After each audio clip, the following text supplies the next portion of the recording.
আসসালামু আলাইকুম রহমতুল্লাহ বারাকাত। সবাই কেমন আছেন? দেশবাসী, বিদেশিবাসী, আমাদের প্রবাসী ভাইয়েরা, আশা করি সবাই ভালো আছেন। আলহামদুলিল্লাহ আমিও ভালো আছি। ইফতারের পর মুহূর্তে আসলাম দু একটা কথা বলার জন্য। আমরা আসলে অনেক সবাই তার পদ পাবে না, সবাই তার পদ এতগুলো নাই যে সবাইকে পদ দিতে পারবে। কাউকে থানায় দিবে, কাউকে জেলায় দিবে, কাউকে ইউনিয়নে দিবে, এটাই স্বাভাবিক ব্যাপার।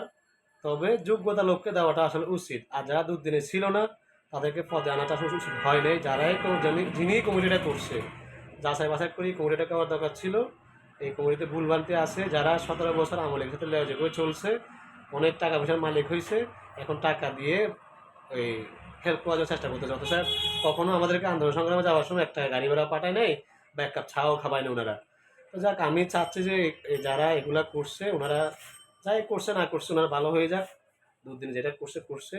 তবে আমাদের এখন করণীয় হচ্ছে যে আমরা কারোর বিরোধিতা না করি, কারোর বিরোধিতা না করে খুনি হাসিনার বিচারের জন্য আমরা অপেক্ষা করার জন্য অবশ্যই দরকার। আর খুনি যারা সাপোর্ট করছে, যারা এখনো এলাকায় ঘোরাফেরা করতেছে, চেয়ারম্যান মেম্বার যারাই আছে, ঠিক আছে, যে যে এলাকায় যেটাই আছে, কমিশনার আছে অনেক এলাকায় অনেকজন আছে, নেতা কর্মীরাও আছে।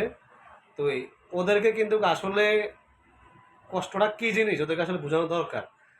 যদি ওদের জায়গায় যদি আজকে যদি আওয়ামী লীগের জায়গায় যদি বিএনপি হতো, তাহলে এই দেশের দৈনিক মানুষ মারা যেত 200 করে, একদম কমের সংখ্যা 200 মারা যেত। কিন্তু ওরা আমাকে আসলে কিছুই করতেছি না আমরা এখনো।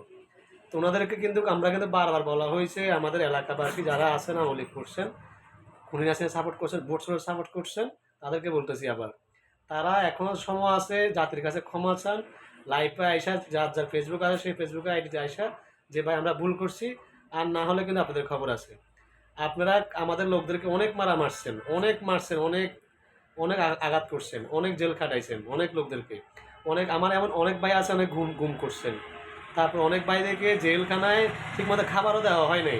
ভাই যে জেল খাটছে সে বুঝে জেলের মর্মটা কী জিনিস, জেলে কি কষ্ট ছিল। আর তখনকার আমলে জেলে এত লোক ছিল, এখন যেভাবে ফিরে আছে তখন ওরকম ফিরি ছিল না। তখন অনেক ঝামেলা জমজাট ছিল। তো সেখানে এক হাত জায়গা পাইতো মানুষ ঘুমানোর জন্য, খাবার অনেক কষ্ট হয়েছে মানুষের। তো সেগুলা দেখে আপনারা যারা দুর্দিনে ছিল তাদেরকে অবশ্যই মূল্যায়ন করবেন। আর কমিটি হয়েছে আলহামদুলিল্লাহ, ভালো কথা, কিন্তু কমিটিটাকে বজায় রাখবেন যেহেতু কোনো বিশৃঙ্খলা সৃষ্টি না হয়। আর আমাদের দেখলাম মালেক ভাই বললো যে দুদিনে যারা ছিল তাদেরকে অবশ্যই মূল্যায়ন করা হবে ইনশাল্লাহ। আমরা চাই আপনারা ওদেরকে মূল্যায়ন করেন। আর একটা হচ্ছে যে যে কষ্ট পাইছে সেই কষ্টের মর্মটা বুঝবে, আর যে কষ্ট পায় নাই সে কিন্তু কষ্টের মর্ম বুঝবে না। আবার অনেকে দেখতেছি কিন্তু এই লক্ষ্মীপুরের কমিটি ব্যাপারটা